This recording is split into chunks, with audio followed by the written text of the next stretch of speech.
When we came to power, my first priority was that Pakistan would be a country which will try its best to bring peace. India keeps accusing us that there are these groups there. I would like the United Nations to send observers. No Pakistani government would have dared to do this because it would have created strife. Prime Minister Modi told me that, there were terrorist attacks from Pakistan. I said, we have problems with you. There are terrorist attacks which we know are instigated by India in Balochistan. We caught a spy, Kulbhushan Yadav, who admitted what the sabotage going on in Karachi and Balochistan. So we said, look, let's leave that behind. Let's move forward. Our main priority should be our people. Rather than sending us any proofs, they sent their jets in, they bombed us, we retaliated. A jet, 2 of their planes were shot down, 1 pilot bailed out in Pakistan. We immediately returned the pilot, saying that, look, we do not want any escalation. Rather than taking that as a peace gesture, the entire campaign, almost the entire campaign of Mr. Modi in the election was how he had taught Pakistan a lesson that jets had killed 350 terrorists. Complete lie, they had just killed about 10 trees of ours. Mr. Modi used words like, this is just a trailer, the movie is about to start. I went into Pakistan and taught them a lesson. Then we discovered they were trying to push us in the FATF blacklist. That's when we realized there was an agenda.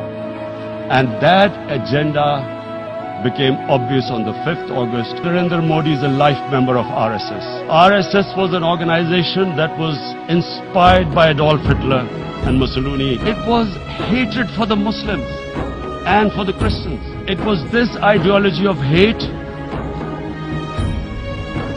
that made Narendra Modi in 2002 do a pogrom against Muslims in Gujarat when he was the chief minister. Congress Home Minister gave a statement that in RSS camps, terrorists are being trained. And these terrorists butchered 2,000 Muslims and 150,000 Muslims were made homeless. Narendra Modi could not travel to the US because of that. India went against 11 United Nations Security Council resolutions. They went against Simla Accord, actually went against the Indian Constitution. Illegally, they revoked Article 370, which gave Kashmir the special status. What sort of a mindset would lay siege to 8 million people with 900,000 troops? Women, children, sick people, locked in as animals. Cruel things like what Narendra Modi has done. Does he think that people of Kashmir will quietly accept the status quo? Mr. President, 100,000 Kashmiris have died in the past 30 years because they were denied the right given by the United Nations, the right for self-determination. What is going to happen when the curfew is lifted will be a bloodbath. The people will come out. There are 900,000 troops there. They haven't come to, as Narendra Modi says, he's done this for prosperity of Kashmir. This is supposed to be for the development. These 900,000 troops, what are they going to do? They will be out in the streets. And what will the soldiers do? They will shoot them. They've already used pellet guns, blinded young boys. So, Kashmiris will be further radicalized. Mr. President, there will be another Pulwama. And guess what? India will blame us. One of their defense ministers said, there are 500 terrorists lined up on the border to go in. Why would Pakistan send 500 terrorists when there are 900,000 troops? What impact are they going to make? What will they do? And why would? Don't we know that the moment there is some terrorist attack, all that will happen is there will be further cruelty and oppression of the people of Kashmir. This is one of the most critical times. There will be a reaction to this. Pakistan will be blamed. 2 nuclear-armed countries will come face to face like we came in February. before we head in that direction, the United Nations has a responsibility. This is why the United Nations came into being in 1945. You were supposed to stop this happening. What is the world community going to do? Is it going to appease a market of 1.2 billion, or is it going to stand up for justice and humanity?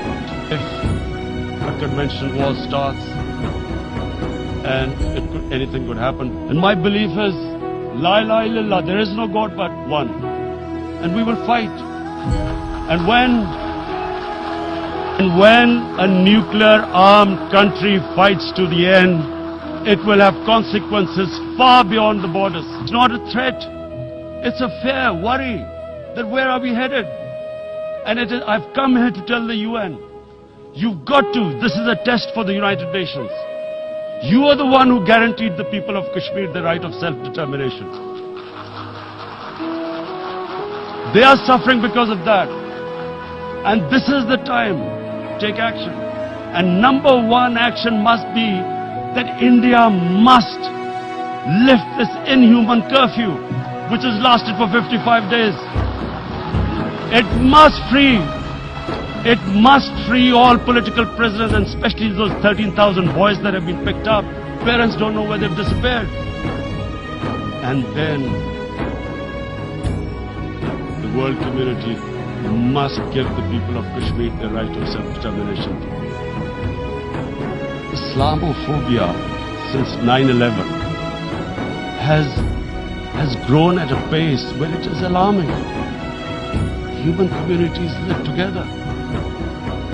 There should be understanding amongst them. But Islamophobia is creating a division. Muslim